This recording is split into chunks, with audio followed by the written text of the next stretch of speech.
Muito obrigado por você estar aqui em mais um vídeo do Youngcast. Esse canal está crescendo muito, mas nós podemos crescer ainda mais. Antes de seguir, é importante que você se inscreva no canal, ative as notificações e deixe o seu like aqui embaixo, porque isso ajuda bastante a construirmos mais conteúdos para você. Bom vídeo! Mais uma vez você por aqui, eu fico muito feliz quando você chega aqui no Youngcast. Vocês sabem que eu falo isso a cada novo episódio. Se tem alguém aqui que eu sou muito apegado, é o meu querido telespectador e a minha telespectadora que sempre me acompanha. Mais um episódio, estamos chegando com tudo, o Youngcast está na área e hoje nós temos um convidado muito especial, vocês já viram o nome dele aí na descrição. Só que é claro, antes da gente conversar com esse convidado especial, esse é o momento que existe um botão que olha para você e te dá um sorriso. Esse botão pode olhar na sua tela do celular que ele está sorrindo para você. Esse botão é o botão do inscrever-se. Clica no botão de se inscrever, ativa a notificação, porque toda vez que nós chegarmos por aqui com novas histórias, novas experiências e novos convidados, você será notificado e notificada que o maior podcast do Brasil está na área. Já se inscreveu? Se você está aqui e ainda não segue, o que eu acho difícil, né? Mas se você está aqui e não segue o Youngcast no Instagram, a nossa produção vai deixar um QR Code aqui para você. Você consegue apontar a câmera do seu celular para esse QR Code e ao fazer a leitura você vai ser direcionado para o Instagram do podcast que mais viraliza cortes na internet. Nós estamos chegando a 1 milhão de seguidores em nosso Instagram e isso, é claro, é só o começo, nós vamos chegar muito mais longe, mas chegaremos lá juntos, sempre com o apoio da nossa audiência que sempre nos acompanha, sempre com o apoio da audiência que faz acontecer as coisas aqui no Youngcast.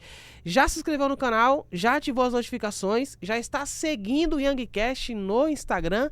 Então, a gente pode dizer que você de fato agora faz parte da família Youngcast. Seja muito bem-vindo. Nosso canal, que por sinal, em produção, eu vou colocar, estou prometendo isso, mas eu digo para vocês que eu vou cumprir. Eu vou colocar o microfone pro Gui, que aí o Gui vai falar aqui diretamente com vocês e vocês vão ouvir a voz da consciência, a voz da produção do Youngcast. Olha só o que chegou aqui pra gente essa semana.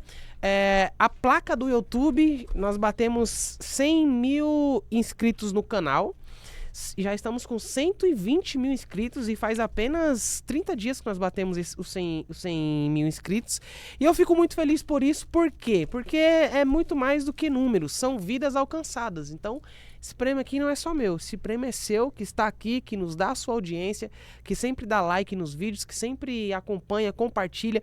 Eu recebo mensagens todos os dias lá no meu Instagram de pessoas dizendo: cara, a minha avó, a minha mãe, a minha tia, meu pai posta os cortes do Youngcast no grupo. A minha família inteira posta os cortes. Eu tenho amigos de trabalho que estão publicando os cortes do Young. Então, nosso crescimento, nosso alcance é por conta da nossa audiência. Então, esse prêmio aqui vai para nossa audiência. E aí, Gui, você já vai ver para dar um jeito para colocar isso aqui no cenário, que o Gui é um cara muito criativo. Ele vai conseguir pensar em como inserir essa placa de 100 mil inscritos aqui do Youngcast. É só o começo, logo logo a gente tá aqui com a placa de 1 milhão de inscritos nesse canal, Brasil. Vocês podem anotar isso aí, que a gente tá trabalhando bastante para fazer acontecer. Nosso convidado de hoje, ele é alguém muito especial. Você acredita, você tem fé em Deus, você acredita em Deus, mas você acredita realmente ao ponto de acreditar que Deus ele pode pegar um mendigo e transformá-lo num grande homem? Será que Deus ele é capaz disso? De pegar um mendigo e fazer dele um empresário, um pastor, um pai de família, um homem? Será que Deus faz isso? Você acredita em Deus ao ponto de dizer, não, Deus de fato ele faz isso? Essa é a história do nosso convidado especial de hoje. Ele que é um ex-mendigo e hoje é um empresário, é um pastor presidente de uma igreja, é casado. E inclusive eu ia apresentar agora, mas eu vou deixar para ele, né? Porque você sabe, a regra no Youngcast o convidado não pode apanhar em casa. Então, para que ele não apanhe em casa, a gente deixa que ele faz aí as boas-vindas para sua esposa. Recebam com muito carinho meu amigo que andou muito para chegar até aqui. Ele estava lá no Rio de Janeiro pregando, passou pelo Rio de Janeiro pregando e veio para Alphaville para gravar o Youngcast hoje. Meu querido amigo pastor Rafael Neves, seja bem-vindo ao Youngcast, meu amigo. Muito boa tarde a todos que nos ouvem, boa tarde às pessoas que estão nos acompanhando. É um prazer estar aqui pela primeira vez juntamente contigo para assim contarmos um pouco do nosso testemunho sobre a nossa história de vida, por tudo que a gente enfrentou, tudo que a gente passou, para poder chegar aqui. E de fato, né, eu sou uma realidade de que Deus existe, de verdade, né? E eu vim aqui com muita alegria para poder compartilhar com vocês, sabendo que esse é o podcast que mais viraliza, né, no Brasil, o mais comentado. Estou acompanhado da minha digníssima esposa, pastora Aline. Eu costumo dizer por onde eu passo que se Deus ele desse 2 vidas, se a gente tivesse 2 vidas, eu só iria aceitar descer na terra de novo se fosse para viver do lado dela, né? Então eu costumo dizer sempre isso. Mas tá aí minha esposa, uma Pastora guerreira. Aline, seja bem-vinda. Tá aqui nos bastidores, aqui, acompanhando, ligadinha na entrevista do pastor Rafael. Guerreira, ela, mulher de guerra, mulher de oração, né? E graças a Deus, Deus me presenteou, né? E é isso. Muito feliz por estar aqui, muito tá alegre. Muito feliz. E assim, ó, eu já quero estabelecer a partir de hoje, ó, atenção, eu estou estabelecendo no YangCast o padrão para todos os convidados. Ó o terno do homem. Ô, gente. Gente, quem assistir esse podcast aqui e não me conhecer vai dizer assim, não, o André é o convidado, o apresentador é o pastor Rafael. Que terno elegante, hein, varão? Muito obrigado, varão que gosta de uns ternos elegantes. Muito obrigado, Deus abençoe. Como é que foi a vinda, meu amigo, pra cá? Pegou muito trânsito? Pegamos um pouco de trânsito, andamos 6 horas, né, de carro, vindo para cá, e aconteceu um acidente com uma fatalidade, né, uma perda. Nós passamos, intercedemos, né, e graças a Deus, Deus ele nos conduziu, e Deus sempre está no controle, está nos guardando. Nós estamos aí, chegamos bem, estou vivendo uma experiência bacana de estar aqui em Alphaville pela primeira vez. Legal. Primeira vez? Primeira vez em Alphaville. Já ouvi muito falar de Alphaville, mas não conhecia, né? E pela primeira vez eu estou aqui, estou muito feliz vivendo essa oportunidade. É mais um sonho que Deus está realizando, né? E Deus, ele é especialista em realizar realizações. Já começou o ano, vamos dizer assim, já começou o ano com o pé direito, né? Já vivendo grandes coisas. Grandes coisas. O senhor é lá de Vitória, né? Não, eu sou de São Gabriel da Palha. São Gabriel da Palha. Manda um abraço. Deixa eu já até, antes dele mandar, um abraço pro pessoal de São Gabriel da Palha, que eu tenho certeza que tá todo mundo assistindo. Tá, a igreja inteira assistindo. Agora eu quero ver o pastorzão no Yang. Isso, tá todo mundo acompanhando, graças a Deus. Manda um abraço, aproveita, fica à vontade pro pessoal. Povo de São Gabriel da Palha, por nossos membros, congregados, todas as pessoas que têm nos acompanhado, que acreditam no nosso ministério. Deus abençoe vocês. Obrigado pelo carinho, pelas orações, pelas palavras de impulso que vocês lançaram sobre a nossa vida. E é isso, nós amamos muito vocês. Logo, logo já estaremos aí de volta. Agora, o pastor Rafael, como eu falei no início, hoje é um pastor, é um empresário, é um esposo. Mas agora, essa é a hora na entrevista que a gente entra numa máquina do tempo. Sim. E volta anos, dias, sim, meses atrás. Que foi justamente quando o pastor Rafael, né, esteve aí na pior momento de sua vida, né? Sim. Foi quando foi morar na rua. Sim. Fala um pouco pra gente sobre o seu início. Antes da gente entrar no que você viveu nas ruas, sim, fala pra mim sobre a sua infância, sua adolescência, como que foi? Sim, a minha infância foi o seguinte, sempre fui um menino sofrido, né? E desde criança, eu sempre fui sonhador. Eu sempre sonhei, desde pequeno, né? E eu, com os meus 6 anos de idade, eu já sonhava em ser um doutor, ser um advogado, de construir uma família, de ser pai, de ser alguém bem sucedido e de estar nas mãos de Deus. Nasci dentro do berço evangélico, né? Minha mãe sempre nos orientou o caminho que a gente devia andar, e o meu pai sempre foi ausente. Eu cresci com trauma de pai, sem ter o pai presente, e isso me machucava muito, porque nos meus primeiros anos de vida, eu ia para a escola. E o meu pai, ele tinha um critério com ele, sabe? Ele era muito, muito duro nas coisas. Ele dizia que o filho, ele tinha que estudar, ele tinha que ser a alegria do pai, ele tinha que honrar a casa. E eu sempre fui muito inteligente, sempre me dei bem na escola, sempre tirei notas boas. E chegou um certo dia que eu passei de ano. E eu me esforcei, estudei muito, e para mim tirar notas boas. Meu pai chegava de viagem, e eu ficava esperando ele no pé da escada, porque a gente morava no morro. E quando ele chegava, eu ia para perto dele para poder apresentar as provas. Tá aqui, pai, tirei 9, tirei 9,5, para deixar ele feliz, para ser uma forma de cativar para ele poder ficar em casa, estar junto com a gente. E eu lembro que teve uma certa vez, numa virada de ano, que ele prometeu de chegar em casa. E eu saí da escola, estudava de manhã, quando deu meio-dia, eu fui para um pé de uma escada, fiquei esperando ele chegar, onde eu sempre esperava. Eu fiquei de meio-dia até 8 horas da noite, com as provas no bolso. Esperando ele chegar. Esperando ele chegar. Rapaz, quando deu 8 horas da noite, meu pai não chegou, fui embora para casa, subi a escada frustrado. Fui para casa. E aquilo gerou uma revolta dentro de mim. Eu falei assim, poxa, eu tô tentando ser um filho, ser a alegria do meu pai, ser alguém que o meu pai sempre sonhou, porque o filho que ama o pai, ele quer dar alegria pro pai, ele quer deixar o pai alegre, ele quer fazer o pai feliz, ele quer ser o orgulho do pai. E naquele momento eu me vi frustrado, aquilo matou os meus sonhos, matou a esperança que eu tinha de conviver com meu pai.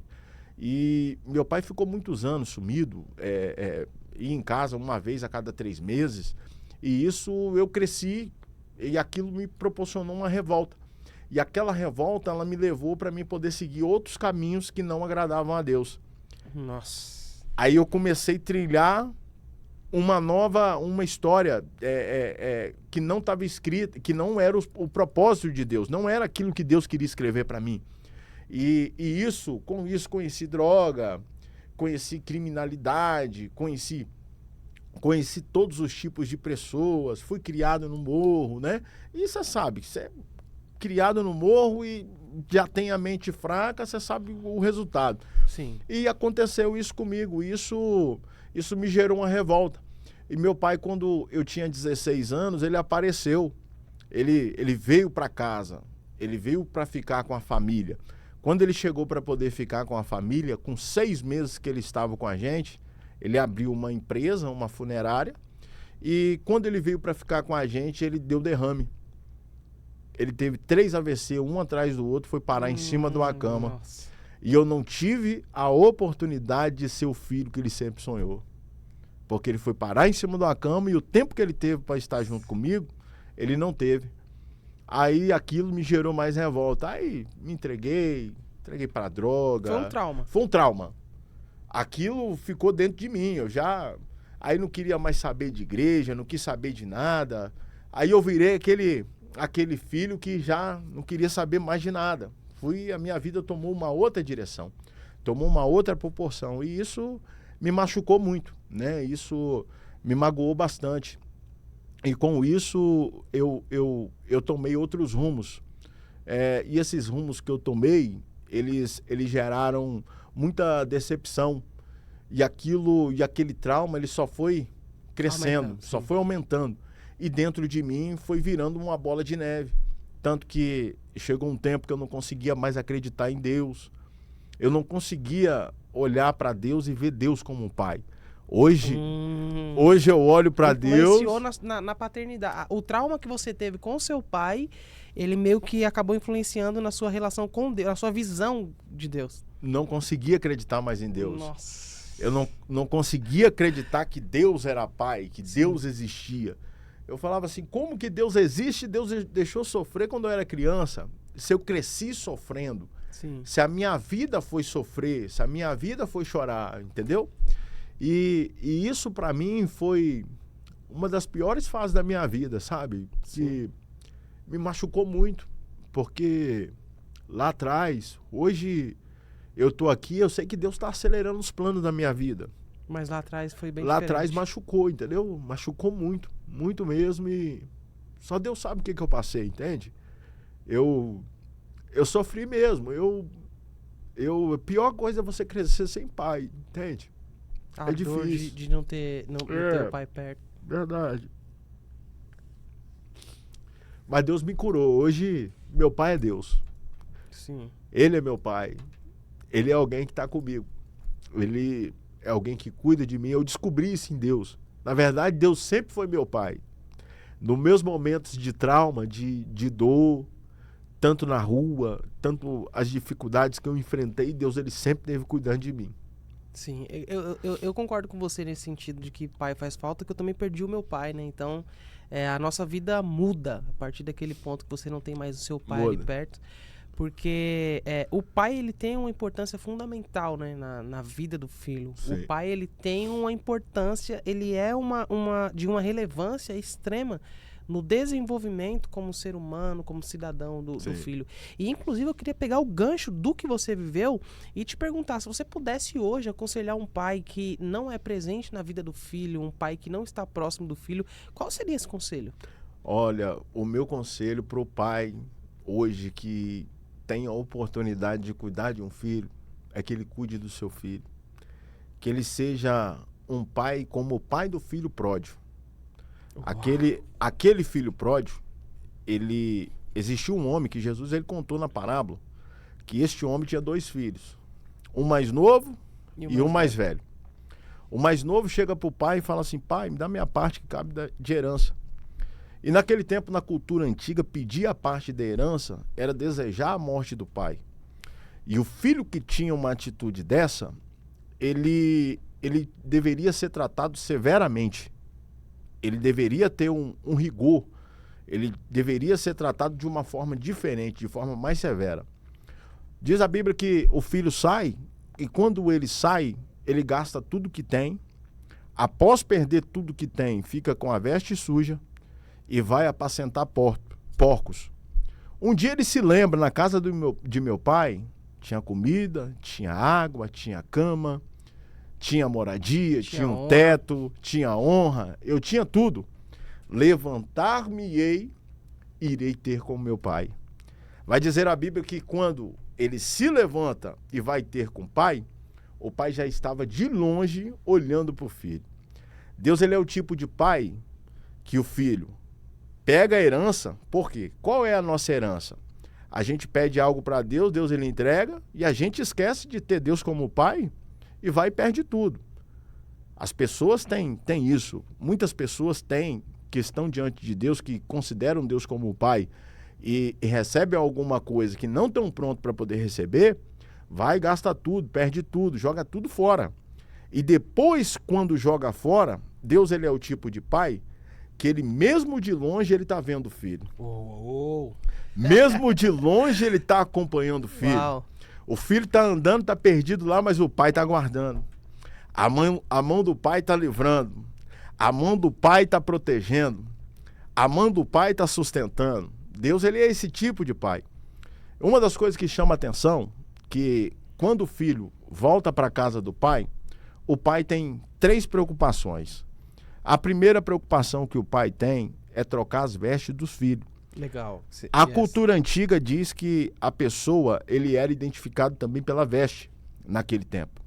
E as vestes do filho, quando ele chega diante do pai, estava suja. Se você ler no contexto bíblico, nós interpretamos isto, e a Bíblia é clara em narrar que o pai troca as vestes do filho. O filho que tinha a veste limpa, quando ele retorna para o pai, ele retorna com as vestes sujas. Então Deus só vai colocar algo novo na gente se tirar aquilo que era sujo primeiro. Só vai viver algo novo se apartar daquilo que é sujeira. Se não for assim, não é. Deus, ele tem essas estratégias. E Deus, ele tem a segunda preocupação. O filho chegou, quando o filho chega, o pai fala, coloca um anel. Coloca um anel. Deus, ele devolveu para aquele filho ali naquela parábola a autoridade que ele perdeu. Por quê? Vou te explicar. No tempo antigo, os governantes, governador, as pessoas que tinham autoridade, ou alguém que era importante de uma família, ele tinha um anel. E o anel, ele simboliza compromisso. Quando eu casei com a minha esposa, coloquei o anel no dedo dela. Sim. E eu procurei colocar o melhor anel. Sim. Um anel para poder falar, essa daqui tem compromisso comigo. Eu pensei assim. Sim. E Deus, ele me deu essa revelação há uns dias atrás, que o anel no dedo do filho simbolizava a autoridade. Quando Daniel parou dentro da cova, o rei Dário selou a cova, fechou a cova e colocou o anel.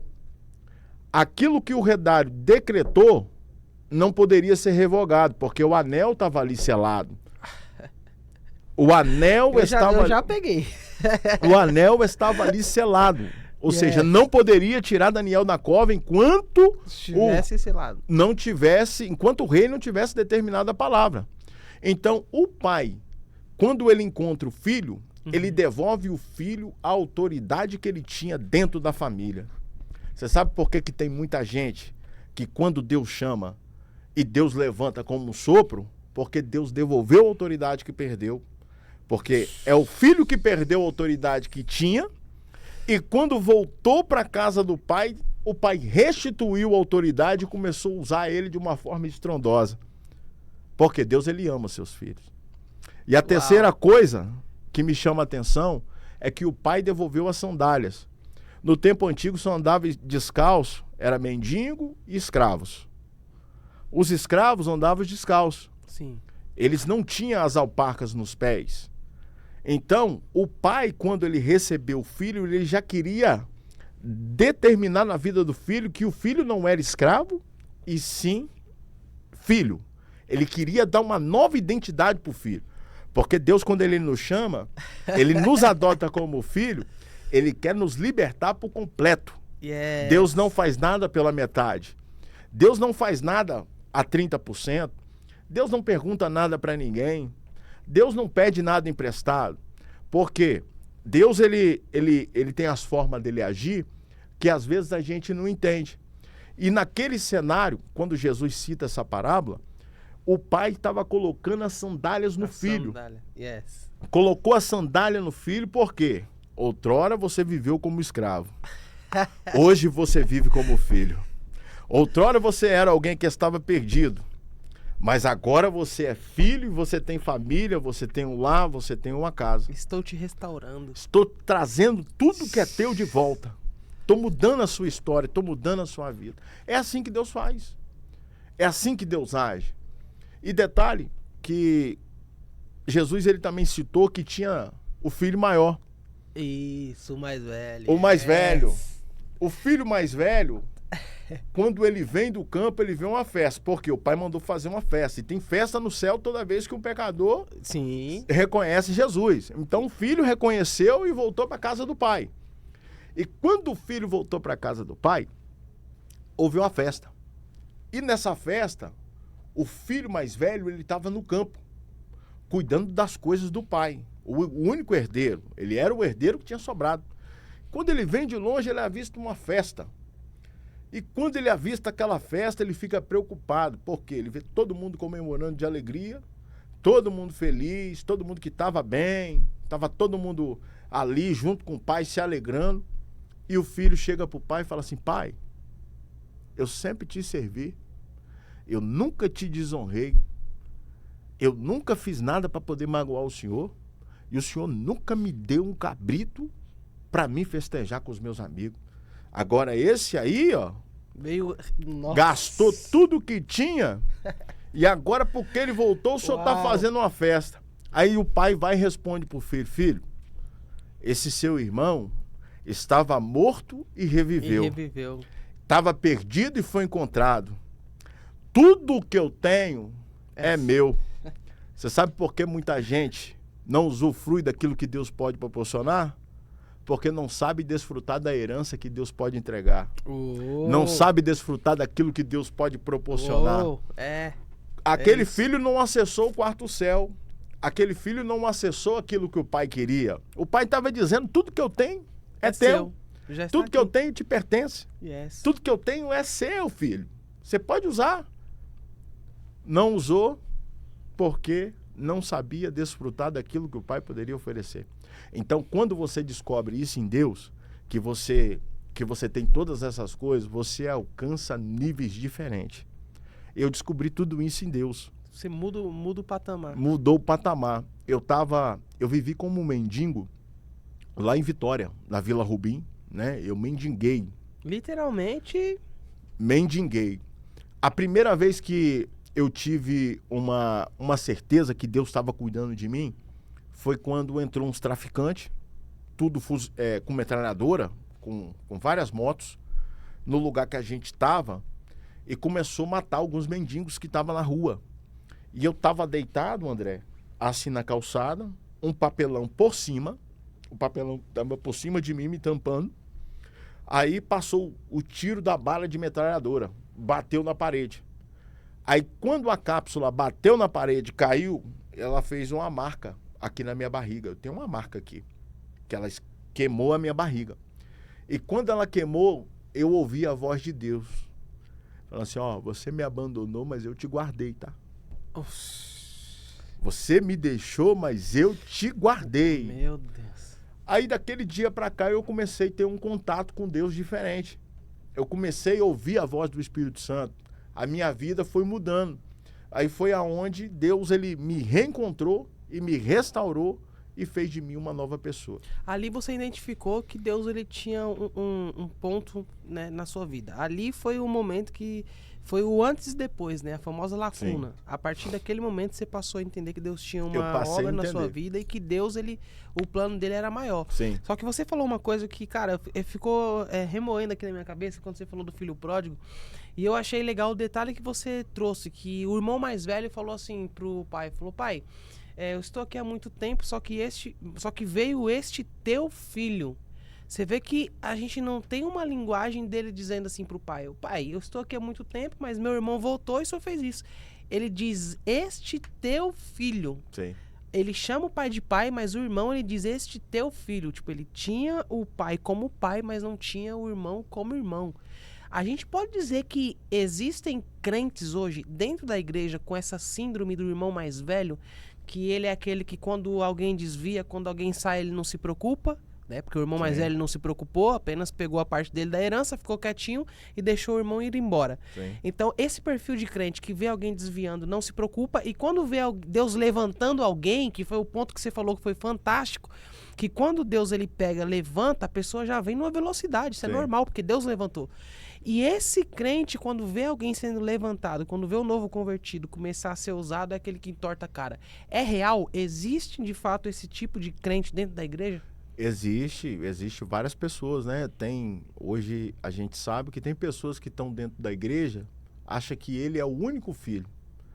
Acha que Deus tem que dar atenção só para ele. Mas Deus, ele ama nós todos. Um exemplo, você tira... na época que ocorreu que os babilônios, eles invadem Jerusalém e saqueiam uma cidade. Quando eles saqueiam uma cidade, eles levam os prisioneiros para Ramá. Quando chega em Ramá, começa a tirar-se as crianças das mães. As mães perdem os filhos que amavam.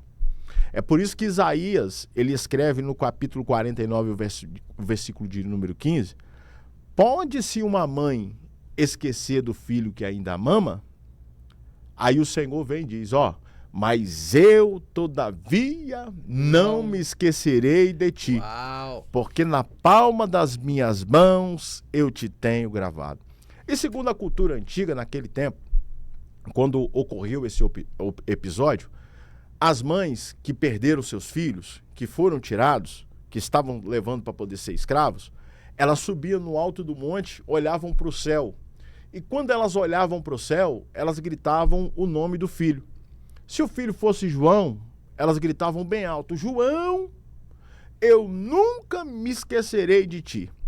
Se fosse André, elas iriam gritar, André, eu nunca vou me esquecer de ti.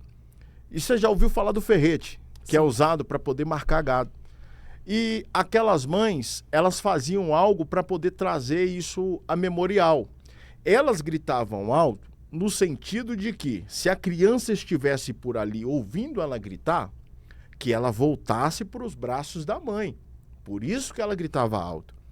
E a segunda coisa que elas faziam, porque elas faziam isso, elas gritavam alto porque se a criança não ouvisse, Deus ouviria. É por isso que ele não esquece.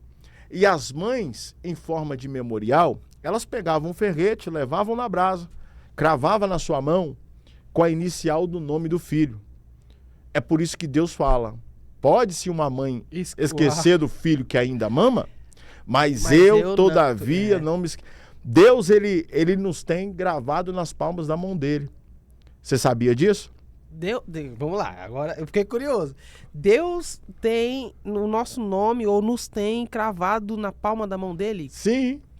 Por quê? Vou te explicar por quê. Olha uma verdade. Jesus veio na terra, pregou a palavra. Jesus, após pregar, ele veio com a missão. Qual era a missão de Jesus? Morrer na cruz para nós ser redimidos pelos nossos pecados.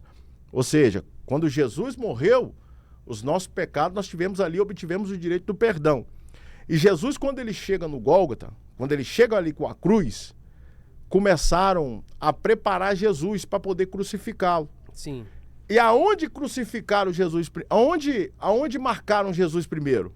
Estenderam a mão do mestre. Eu já peguei, já. Atravessaram o prego. Yes. O prego na mão de Jesus Meu é Deus. o início da morte. Então, Jesus ele morreu por mim e morreu por você. Jesus ele morreu pela humanidade.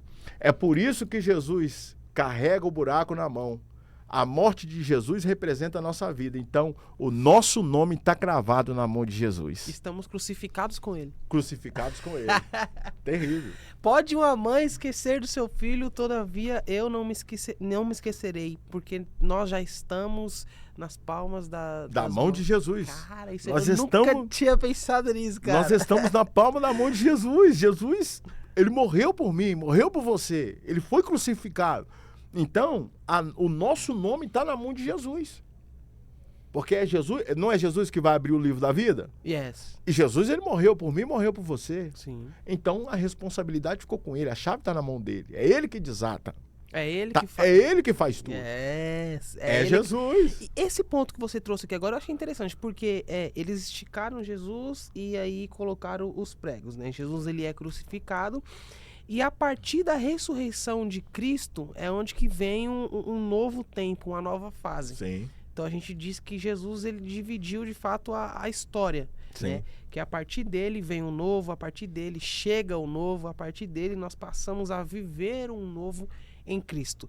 Pegando esse contexto e trazendo para a igreja, o quanto é importante, porque eu sempre falo isso, que muitas pessoas têm dificuldade de deixar para trás coisas.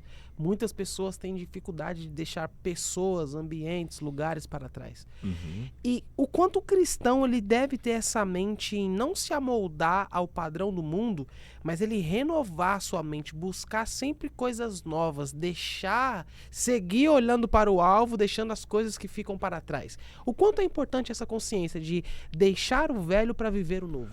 Pois é, olha só, tem várias pessoas que têm essa dificuldade, André. Tem Sim, várias pessoas muitas. que não conseguem. Um exemplo clássico que eu vou te dar. Bartimeu era mendigo. Mendigava na rua. E naquele tempo os mendigos não podiam gritar. Bartimeu, quando ele ouviu falar que Jesus iria entrar em Jericó, ele se deparou de uma grande oportunidade. Ele não enxergava, mas ouvia. Ele não enxergava, mas no coração dele ele tinha certeza. O dia que eu cruzar com esse Jesus, eu vou romper todos os princípios. Eu não posso gritar, mas eu vou pedir misericórdia. Eu não posso clamar, mas eu vou clamar bem alto. Pode ser que alguém pode me repreender, mas eu vou continuar clamando. E naquele tempo, os mendigos, eles não poderiam clamar, não poderiam falar. Eles não poderiam gritar. Não poderia chamar a atenção de ninguém, ainda mais quando Jesus passava pregando, que multidão e multidão ia com ele. Diz a Bíblia que Bartimeu, ele clamou tanto, que ele conseguiu chamar a atenção de Jesus. Ele clamou tanto que ele conseguiu chamar a atenção de Jesus. No meio de uma multidão. No meio de uma multidão. E quando ele chama a atenção de Jesus, ele já tinha algo que ele precisava pedir, ele já sabia. Filho de Davi, tem misericórdia de mim. Yes. Ele só chamou a atenção para quê? Para Jesus perguntar o que ele queria que Jesus fizesse. A pergunta que Jesus fez para Bartimeu: o que queres que eu te faça? Mestre, que eu veja. Você sabe qual é a nossa dificuldade hoje em dia? Tem muita gente vivendo como Bartimeu. Por quê? Bartimeu tinha no seu coração, na hora que Jesus passar, o Bartimeu mendigo não vai existir mais. Ele vai morrer e vai nascer alguém diferente que vai começar a enxergar. A nossa dificuldade hoje é clamar, é em chamar a atenção de Jesus. Tem gente que não consegue chamar a atenção de Jesus. E quando chama, não sabe o que pedir. Não sabe o que pedir. Exatamente. Não sabe o que conversar com Cristo. Não sabe o que dialogar com Ele. Tá entendendo? Por isso que muita gente vive apegada nas coisas velhas. Por quê? Não tá chamando a atenção de Jesus. Não tá focado em Jesus. Não tá ali posicionado para Jesus. E Bartimeu esperava à beira do caminho. Tem gente que, em vez de esperar Jesus à beira do caminho, está esperando Jesus dentro de casa, está esperando Jesus lá no Instagram, com outras coisas que não deve, está esperando Jesus na casa do vizinho, fazendo coisa que Deus não agrada. Tem gente que espera Jesus dessa forma. Mas quem é que quer viver coisa nova vai esperar Jesus pelo caminho. Quem quer viver algo novo vai para o caminho esperar Jesus. É assim que a gente... Quem quer viver... Não, isso aqui... Calma lá. Essa informação é aquela que você tem que mastigar, porque ela é importantíssima. Quem quer viver o novo, quem quer viver uma nova fase, a gente pode dizer aqui que tem que, de certa forma, estar no caminho. Estar no caminho também pode significar estar em movimento? Sim, estar em movimento. Um exemplo que eu vou te dar. A Lua tem 4 fases. Sim. A Lua, ela tem a fase nova, crescente, cheia e minguante. O apóstolo Paulo, ele diz que todo aquele que está em Cristo é nova criatura. As coisas velhas se passaram e surgiram coisas novas. A primeira fase da Lua é a Lua nova. Nós somos a igreja. Nós podemos nos comparar com Lua. Nós fazemos parte da igreja. Então, a Lua nova, ela não resplandece a sua luz na sua totalidade. Ela resplandece a sua luz só em uma parte. A parte escura fica voltada para a Terra. Isso. E a parte que brilha fica voltada para o Sol. Certo. A Lua reflete a luz do Sol. E quem é o Sol? É Jesus. Se alguém está em Cristo e não reflete a luz... Exato. Não está vivendo coisa nova, meu irmão. Não está passando por coisa nova. Meu Deus. E a Lua tem a segunda fase. A segunda fase dela é a fase crescente. Ela começa a crescer, começa a resplandecer mais luz. Por quê? Se eu estou em Cristo, eu preciso crescer. Uau. Se eu estou em Cristo, eu preciso desenvolver. Eu preciso ser alguém diferente. Quem está em Cristo não fica parado. Não fica. Estagnado. Não fica estagnado. Não, a aprovação, ela vem no começo. Yes. Mas depois, vai subindo. Vai subindo. Então, é automático. Eu mendiguei. Fui mendigo, não tinha nada. Não tinha R$1 para comprar um prato de comida. Não tinha uma moeda. Depois que eu fui em Cristo, comecei a crescer. Eu fui, não sou mais. Tá entendendo? Eu era. Não sou mais. E comecei a crescer.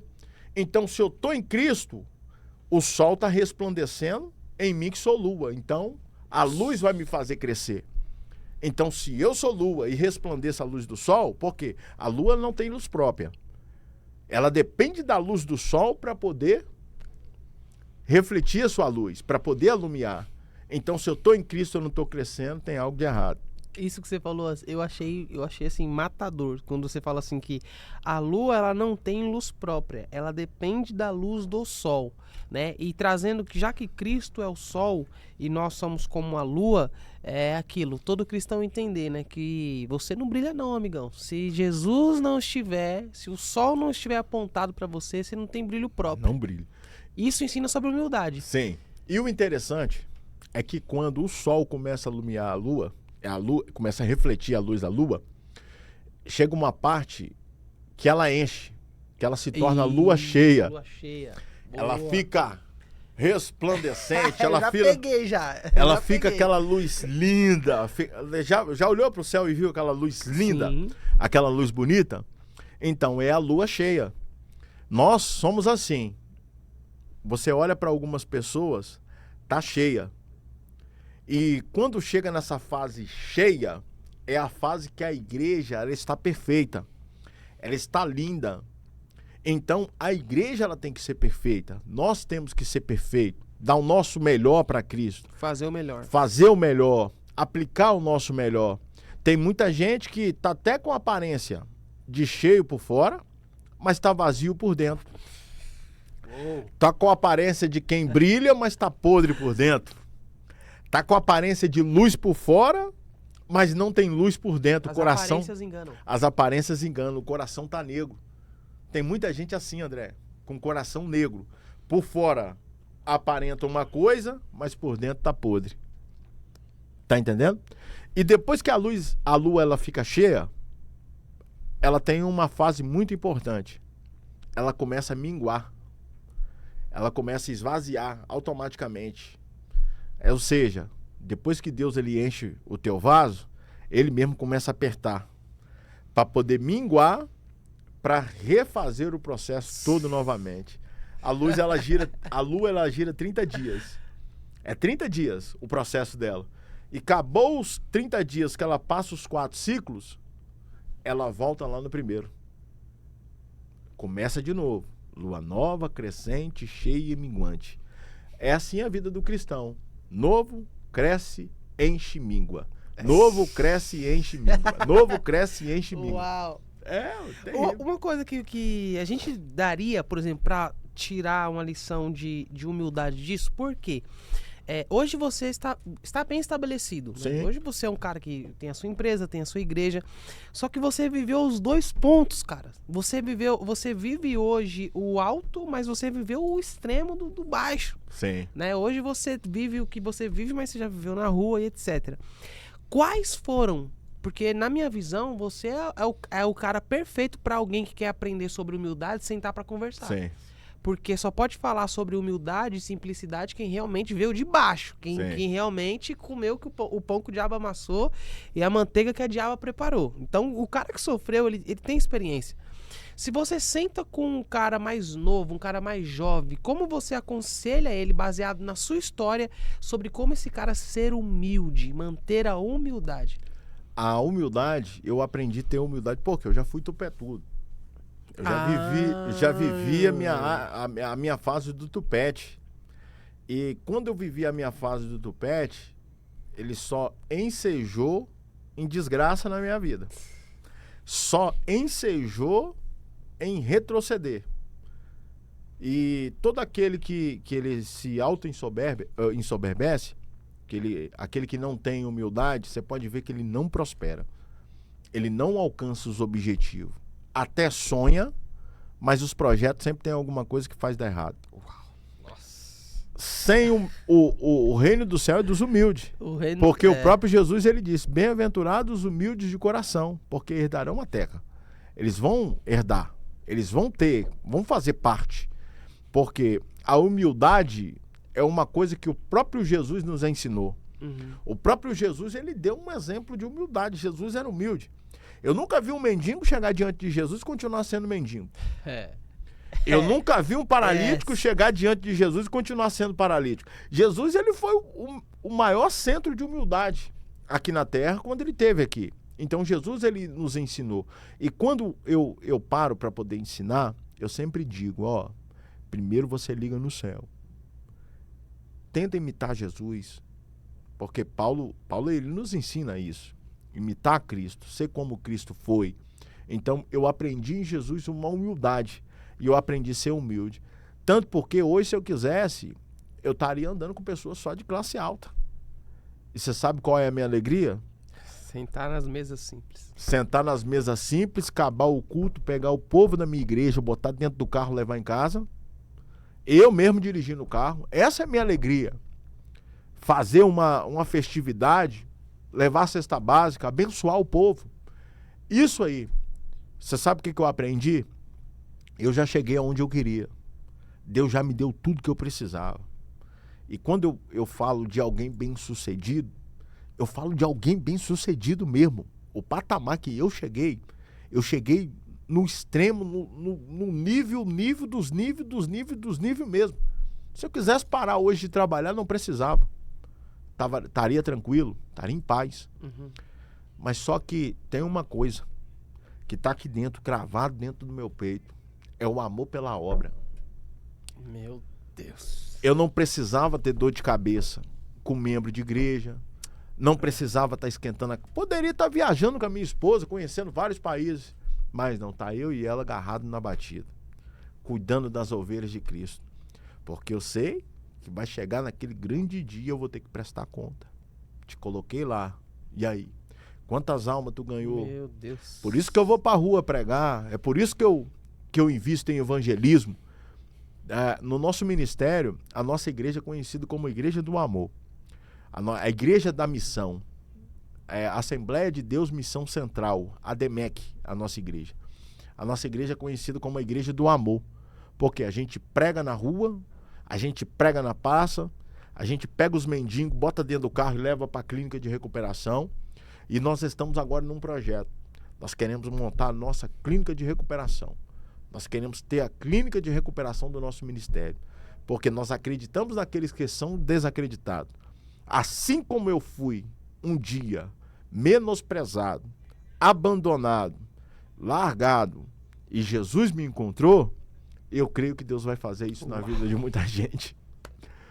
Uau! Pastor, isso é incrível. E assim, eu queria que, antes da gente encerrar, eu queria que você falasse, você falou algo agora aqui que acendeu no meu coração, que é sobre missão. Eu confesso pra você que assim, eu me coloco como um menino diante de você que tem tanta experiência, o tanto de gente que você já ajudou e continua ajudando. E cara, é diferente, é lindo você ver um cara que tem toda a sua estrutura, tem as suas empresas, tem a sua vida estável e dizer assim, eu tenho amor pela obra. Sim. Você acredita que essa chama, esse amor pela obra está faltando nos cristãos? Você acha que a igreja ela poderia falar um pouco mais sobre missão e não fala? Olha, eu vou te falar, hein? Se não é se gabando, nem nada. Mas é aquilo que você disse. A humildade, para falar de humildade, é quem veio de baixo. Hoje nós vemos vários amigos aí que vieram de baixo. Conheço várias pessoas que vieram de baixo. Sim. Que simples. E conheço várias pessoas que fazem a mesma coisa que eu faço, que investem na obra. Eu conheço pastores que eles tiram do bolso também e colocam na obra, que investem na obra, que têm coragem de colocar na obra. Porque eu estou aqui, eu faço missão, não é para mim ganhar nada em troca. Eu não ganho R$1 com isso. Eu não faço isso para mim ganhar nada. Eu faço isso porque está dentro do coração. O que está faltando hoje é o amor no coração pela obra. Se todas as pessoas hoje tivessem o amor pela obra, como a minoria tem, porque hoje nós falamos da minoria. A minoria tem o amor de verdade pela obra. A minoria está com o coração na obra. A minoria quer fazer pela obra. Tá entendendo? Alguns se preocupam com posições, alguns se preocupam com o nome, mas tem uma minoria que são aqueles que não se dobraram diante de Baal. São aqueles que não deixaram nada subir para a cabeça. São aqueles que Deus levantou, que continua sendo o mesmo. Não importa o que passar. Sabe da onde Deus tira. Então, quando a gente lembra da onde a gente tirou, a gente coloca o coração na obra. E tudo que é aquilo que você coloca o coração, Deus realiza. Tudo aquilo que você colocar. Então, se você pudesse hoje dar um conselho, se a sua mensagem ela fosse ser ouvida por toda a igreja brasileira, no quesito missão, qual seria essa mensagem? A mensagem que eu daria hoje para a igreja brasileira é para colocar o coração na obra, porque o tempo está chegando. A hora está próxima. E quando Jesus ele vir, ele vai requerer, porque alguns estão intitulados fazendo missões e na verdade não estão fazendo missões. Alguns estão preocupados realmente com missão. Nós vemos aí o exemplo dos Gideões. Gideões é uma estrutura linda, preocupado realmente com missões. Tem uma preocupação. Eu louvo a Deus pelo aquele projeto. Ali é um projeto. Ali Sim. É de verdade uma estrutura. Além de um congresso, né? Além de um congresso, não é só um congresso. Ali, verdadeiramente, faz missão. Sou fã daquele lugar e creio que um dia a gente vai pisar naquela terra, Deus vai me dar a oportunidade de bradar naquele lugar, né? E é um sonho de todo pregador. Eu costumo dizer que quando a gente sonha, Deus realiza. Esse é um dos sonhos que ficou ainda, mas eu creio que Deus vai realizar. Eu creio. Sim. Vai chegar o tempo certo. E missões é o trabalho dos Gideões. Gideões alimenta pessoas lá na África missionários, quantas pessoas aí que o Gideões está alimentando, quantas igrejas no Brasil estão de pé porque os Gideões alimentam, entendeu? Então, eles têm essa essência, e eu aprendi muito com eles. Eu assisto os Gideões desde criança, né? Eu via aquelas fitas do pastor Adeildo Costa. Toda vez que eu estou com o pastor Adeildo é uma referência para mim. Eu cresci ouvindo ele pregar. Meu pai, quando chegava em casa, tinha o gravador, toca-fita. Você é da época do toca-fita? Sou, pô. Você Colocava fita, aí... Isso, colocava a fita e eu ia na fita, pegava o cabo de vassoura e eu ficava com o cabo de vassoura na escada, né? E ficava imitando ele pregar, rapaz. E meu pai, quando chegava de viagem, ele ia botar as fitas no toca-fita pra poder ouvir. Tava eu falando, pá, aquela voz fina. Eu já apanhei tanto por causa disso. Eu tomei tanta coça, rapaz, por causa disso. Você não tem noção. Virou uma referência pra você. É minha referência. Pastor Adeildo Costa. Esse trabalho, ele é um trabalho importante, inclusive, um abraço ao pastor Zilmar nos assiste, acompanha os cortes do Youngcast, o pastor Zilmar tá sempre curtindo, e eu concordo, Gideões falou missão, é impossível não falar sobre os Gideões missionários, e fica esse desejo, né, no nosso coração, que cada vez mais e mais se levantem missionários para levar a palavra, missionários para alcançar mais pessoas. Meu pastor, eu queria que você agora olhasse para a câmera. Eu peço para todo convidado meu que seja a boca de Deus e fale com quem precisa ouvir. Porque eu acredito que existe tempo para tudo. Então tem pessoa que às vezes ela tá assistindo um vídeo, do nada ela cai num determinado vídeo e fala, não sei nem porque eu caí aqui, não sei nem porque eu cheguei exatamente nesse minuto, nesse segundo, nesse vídeo. Então, queria que você fosse boca de Deus e liberasse aquilo que Deus colocou no seu coração, olhando para a câmera, para nossa audiência. Olha só, eu quero te dizer que as misericórdias do Senhor são a causa de nós não sermos consumidos. Não importa a situação que você está enfrentando, não importa o problema. Eu quero ser boca de Deus para sua vida aqui hoje. Deus tem um propósito na tua vida. Tu és um valente. Tu és aquele que tem uma herança. Tu não é filho deserdado. Tu não é zero esquerda. Tu não é ninguém que está jogado ao léu. Tu tem um pai. E esse pai é Deus. Ele está cuidando de você. A todo momento ele está com braços abertos. Está andando lá fora, mas o pai está de olho em você.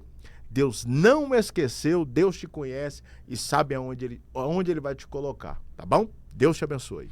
Meu pastor, eu queria te agradecer por essa entrevista. Eu sei que você já tá assim, não, André, cadê o corte? Eu quero os cortes. Já estão em nosso Instagram, então você já consegue ir lá no Instagram agora. E no Instagram, todos os cortes dessa entrevista aqui, todos vão estar disponibilizados lá. Aí você pode fazer o quê? Pegar esses cortes e enviar para... O que você já faz, né? Pegar o corte, postar no grupo da família, enviar para os seus amigos, enviar para os seus parentes. E o Youngcast vai continuar crescendo. Meu pastor, suas considerações? Muito obrigado a todos e... que Deus abençoe vocês de uma forma poderosa. Obrigado, André. Muito obrigado. Vamos dar um spoilerzinho? A gente tem que dar um spoiler, né? Tá vindo um projeto aí que vai abalar. Ó, vocês já viram que... Já deu pra perceber, né? Que o pastor, ele tem uma comunicação muito boa. Ele fala muito bem. É um cara conciso naquilo que ele fala. E eu posso dizer pra vocês que tá chegando um projeto muito bom de podcast que nós vamos divulgar aqui no Youngcast. Já vamos dar spoiler? Já, aqui? vai. Então eu vou deixar você dar esse spoiler. Vai lá, você. Eu posso. Pode. Ele devolveu pra mim. Está chegando aí o TendaCast, um podcast maravilhoso. A Tenda é basicamente aquele lugar secreto, lugar da intimidade. O pastor, de fato, viveu muitas coisas, passou por muitas coisas em sua vida. Deus entregou muitas coisas para ele no secreto. E agora chegou a hora de uma jornada de fé, uma jornada de intimidade através do TendaCast. E o TendaCast tá com carimbo, né, Gui? Tá com carimbo do Youngcast. É um podcast que a gente recomenda, mais ou menos dentro de um período de uns 2 a 3 meses, vocês já vão estar vendo aí já os primeiros episódios do podcast acontecendo, um estúdio maravilhoso que o pastor está desenvolvendo lá em sua cidade, justamente para alcançar mais pessoas, então fiquem ligados. Essa entrevista aqui, ela está saindo numa data diferente de quando ela foi gravada, então você já pode ir no YouTube e pesquisar aí, TendaCast, que o canal já está pronto para você se inscrever, já se inscreve lá no canal. ativa as notificações, que esse projeto aí vai abalar o Brasil. Mais um podcast nascendo aí. Mais um podcast. E o apresentador sempre elegante. Ô, Jesus. Não, eu vou te dar um de presente. Aí, ó, tá vendo aí, ó? Já, além de ter ganhado a plaquinha do YouTube, agora já ganhei um presente. E o presente é um terno do meu querido amigo, Pastor Rafael. Pastor, deixa suas redes sociais pra galera te seguir. Meu Instagram é @pr.rafaelneves e alineneves.ofc. Pastor Aline. Pastor Aline. A gente, marido e mulher, a gente usa o mesmo. Eu não dou conta de olhar a rede e ela... não, você deve ser atarefado, corrido, resolvendo um monte de coisa. Não dá tempo. Então, pessoal, me segue lá no Instagram, @pr.rafaelneves.alineneves.ofc. Legal. Curte lá a gente lá, comenta, compartilha e eu conto contigo. A nossa audiência tem o costume de sempre pesquisar os nossos convidados, então não se esqueçam, pesquisem bastante lá, segue o pastor nas redes sociais.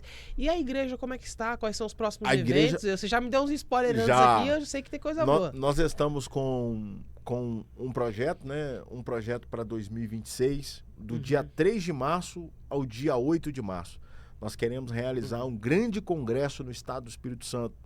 E esse congresso a gente quer... Qual é o nome do congresso? É a Tenda do Pentecoste. A Tenda do Pentecoste. Vai ser o primeiro congresso nacional da Tenda do Pentecoste. Será realizado do dia 3 de março a 8 de março de 2026. E este congresso, nós temos um objetivo. Dar oportunidade para alguns pregadores do Brasil, né? Nós estamos levando a extensão do nosso vigilhão. Nós estamos pregando por todo o país, para a glória de Deus, finais de semana, a gente está com esse projeto e a gente decidiu adotar alguns cantores, pregadores que ainda não são reconhecidos, né? A gente quer dar oportunidade para esses pequenos, para eles alavancar, porque tem muita gente boa aí no Brasil que a gente quer ajudar e Deus me levantou para isso. Se não for para mim ser diferente, Deus não tinha me levantado. Então Deus me levantou para mim cumprir uma missão e eu tenho uma missão na terra e eu não posso parar. Estou em uma grande obra, estou muito ocupado. Amém? Pastor, eu me identifiquei muito com o senhor, né? É porque eu tenho esse coração, também penso assim. A minha alegria é saber que o YoungCast... hoje nós somos um podcast que nós recebemos os grandes nomes, pessoas famosas, pessoas conhecidas, mas a minha alegria não tá nisso, a minha alegria tá justamente em hoje ser um podcast que recebe uma pessoa que ela não é famosa, não é conhecida e faz essa pessoa se tornar conhecida. Isso pra mim eu entendo como a principal importância desse podcast, ter essa capacidade de pegar pessoas simples que não tem nome, mas tem mensagem e fazer essas pessoas serem alcançadas. Amém. Por isso que eu fiquei muito feliz aqui com a sua entrevista. Eu já quero falar para você aqui agora que nós já estamos deixando para você, tá? Nós estamos deixando aqui na descrição, a produção vai colocar o Spotify do YoungCast, o Instagram, Spotify, Instagram e o TikTok do YoungCast. Tá aqui na descrição, você consegue clicar aqui e participar. O YoungCast está por tour pelo Brasil, nós estamos em tour, começando agora por Salvador, do dia 24 ao dia 30 de janeiro. No próximo mês de fevereiro estaremos em Minas Gerais. Minas Gerais vai nos receber, precisamente em Belo Horizonte. Então você que quer participar do YoungCast, quer saber onde nós estaremos, é só correr no Instagram e falar com a nossa equipe, tá bom? Nós vamos ficando por aqui. Esse podcast de hoje ele foi um podcast incrível que nos apresentou muitas lições valiosas. Mas se eu fosse destacar, a lição mais valiosa aqui é justamente sobre a humildade. A humildade é um pilar importante na vida de toda pessoa. Se você souber que com a humildade você consegue acessar lugar que arrogantes não acessam, você vai sempre se preocupar em manter-se uma pessoa humilde. Jesus ele foi uma pessoa tão simples e tão humilde que quando ele foi vendido por Judas, Judas precisou de um sinal, precisou dar um beijo em Jesus para que as pessoas soubessem, esse é Jesus. E isso por quê? Porque ele era tão simples que se parecia com os demais homens comuns daquela época. A humildade, ela abre portas. A humildade, ela faz você chegar em lugares longes. A humildade, ela pode fazer você ser como uma flecha muito bem impulsionada. Por isso, pegue esse insight valioso e seja sempre humilde, porque a vida, de fato, ela é uma roda gigante e nós vivenciamos isso hoje. Você pode estar embaixo e amanhã você pode estar lá em cima. E vice-versa. Então, pega essa lição, não se esqueça de ativar as notificações e já pode clicar aqui, ó, porque eu vou te receber no próximo episódio, que eu sei que você não vai embora. Quem tá aqui no YangCast não quer ir embora, quer assistir o próximo episódio. Eu te recebo daqui a 5 segundos, é só você clicar aqui nessa caixinha e eu já vou para a próxima entrevista. Deus abençoe.